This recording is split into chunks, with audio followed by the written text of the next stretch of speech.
Okay, so part B, sediments deposited by glaciers, you know, those big things of ice, during the last ice age, covered and barriers layers of peat. Do you know what peat is? Peat is a type of organism. It's a plant. So it's a type of organism. And carbon dating shows about 25% of the original carbon-14 remains in the peat.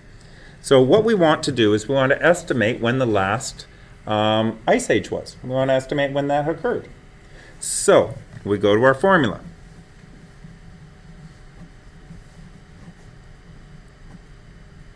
We're still dealing with carbon-14, which means that there'll be half of it remaining after 5,730 years. We're still dealing with 100 here because we're talking about 100%. And we're telling you that they did a laboratory analysis and they came up with 25% of the original remaining, which means my 25 goes in for what's remaining. So it's going to be 25 equals 100, 1/2 t to the 5730. Now that's a hard question to answer. That's a hard question to answer. We got to use our we got to use a little bit of thinking on this one. We're going to have to use our bed mass, and the first thing we need to do is divide both sides by 100. So it's going to divide this side by 100 and divide this side by 100, which is going to leave you with this.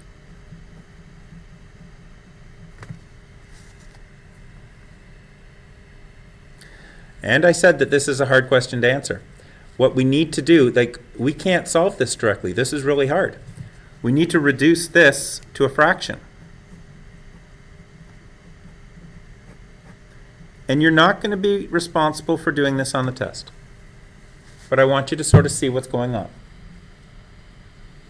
Now the next thing we need to do is sort of get that so that they kind of equal each other with the bases. The bases kind of need to be the same.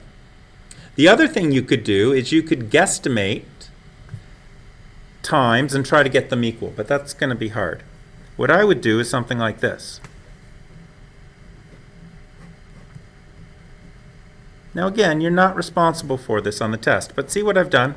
I took the 1/4 and I changed it to a base of 1/2 and a base of 1/2. So both sides have a base of 1/2. You're going to see this depending what course you take next year, which is why I want to show it to you.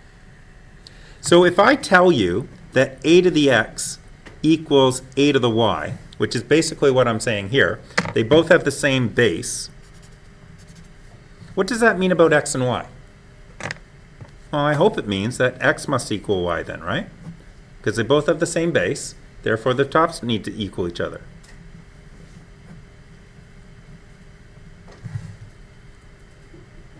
Solving for t.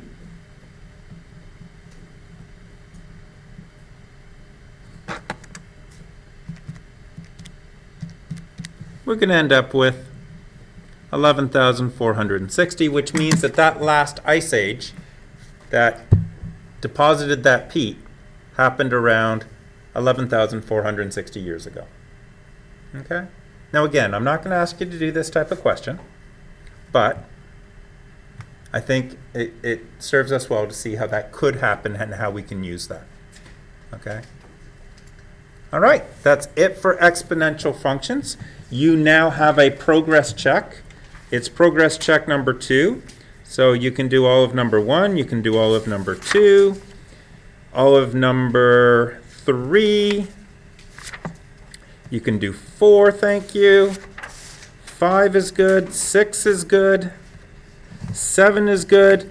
Now, a rare coin appreciates by 12% every 15 years. That's how much it's appreciating. So remember, when you do 1 plus g, that's going to be 1.12. Okay? So when you work out your formula, that 1 plus the growth rate is going to be 1 plus 0.12, because that's 12% growth rate. Over here, you've got a resell. It's decreasing by 65%. So you're going to have it's not a half-life, it's going to be 0.65. That goes in without the 1, no growth rate because it's not growing. So it's going to be, that's going to be your ratio when you're doing your work on that one. And a mass of bacteria doubles every 8 hours. If a 0.3 gram is left in an incubator, you guys can work that one out. Double, figure out what that means to be able to get that answer. And we have a graph here that you can work on with some questions on the back about that graph. Finish up that, and we'll have that due on the Tuesday because that other group is writing their test on the Tuesday. So that'll be due on Tuesday at 3 p.m. and you need it done before the test so that you know what you're doing on the test. All right, guys, work hard.